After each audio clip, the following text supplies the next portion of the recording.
to divide G by F. So G is x minus 1, and F is 2x squared plus x minus 3. Okay, so those are the two divided. However, I need to know what x cannot be, because remember, whenever you have a fraction, you cannot have 0 in the denominator. So to figure out what x cannot be, I'm going to have to factor this. The method I'm going to use is factor by grouping. So there's hundreds of videos online, resources, tutorials online. If you type that in, many practice problems will pop up. So I'm going to factor this denominator. I have 2x squared plus x minus 3. First thing I'm going to do is multiply these two numbers and get negative 6. The middle term is 1. The coefficient is 1. So can you guys think of two numbers that will multiply to negative 6 but add to 1? 3, negative 2. 3, negative 2. 3 and negative 2. Okay, so I'm going to keep this first term the same and the last term the same, but I'm going to rewrite 1 as 3 minus 2, right? 3 minus 2 is still 1. So I can write this as 3x minus 2x, because that will give me the 1. So guys, I'm not changing the value, I just changed what it looks like, okay? All right, what I'm going to do from here, I'm going to work on this side first. What can both of these be divided by? They both have an x, so they can both be divided by x. Whatever you divide by will go outside. Those x's cancel out. I'm left with 2x plus 3. Now notice again, I'm just changing what it looks like. I'm not changing the value, because if you multiply this back out, x times 2x is 2x squared. X times 3 is 3x, okay? We're not changing the values. Okay, let's do this side. These can both be divided by a negative 1. If this term is negative, you need to divide by a negative. So negative 1 goes on the outside. I'm left with 2x. Negative 3 divided by a negative 1 is a positive 3. These match. That's how you know you did it correctly.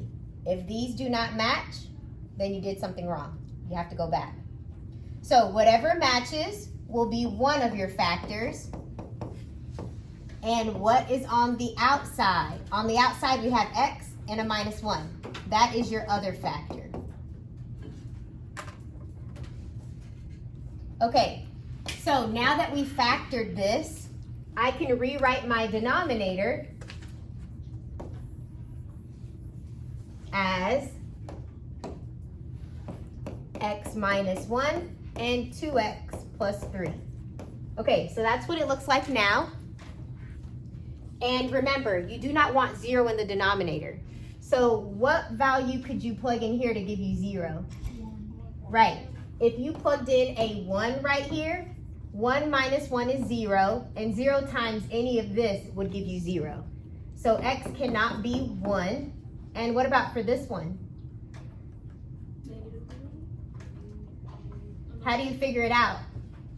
Make it equal to 0. Yep, make it to equal to 0 and solve it. So I'll subtract 3 and then divide by 2. So x cannot be negative 3 halves. Okay?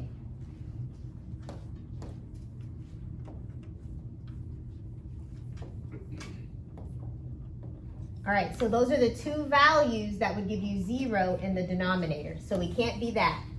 So that's part of your answer. And then this factor cancels out with this factor.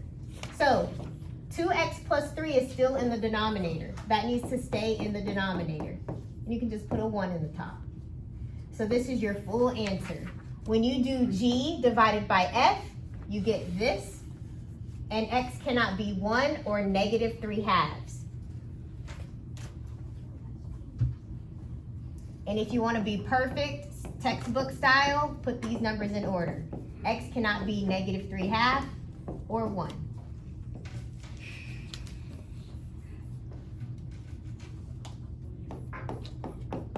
All right, so here's your next one. F goes on top, 2x plus 5, and you're dividing by g, x squared minus 3x plus 2. Okay, so we're gonna factor this. I need two numbers that multiply to 2 and add to negative 3. That's negative 2 and negative 1. So I can rewrite this denominator as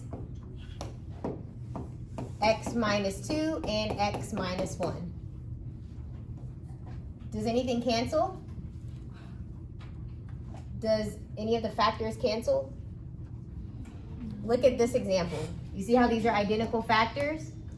Do we have identical factors here? No. Okay, so this is your answer. What can x not be? 2 2 and 1. Let me put them in order.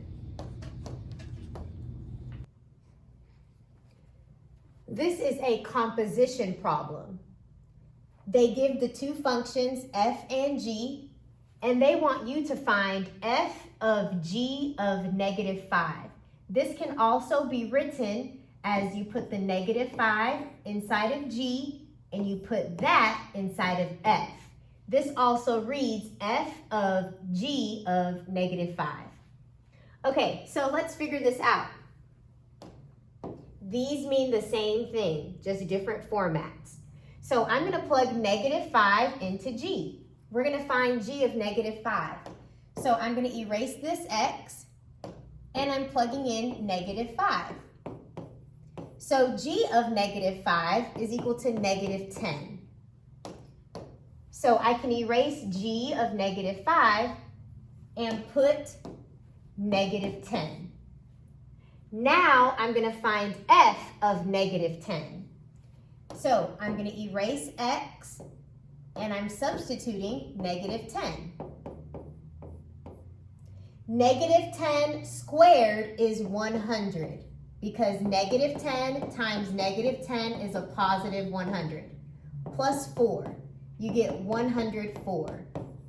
So that means f of g of negative 5 is equal to 104. So what we did was we plugged negative 5 into g, got the answer, and plugged it into f.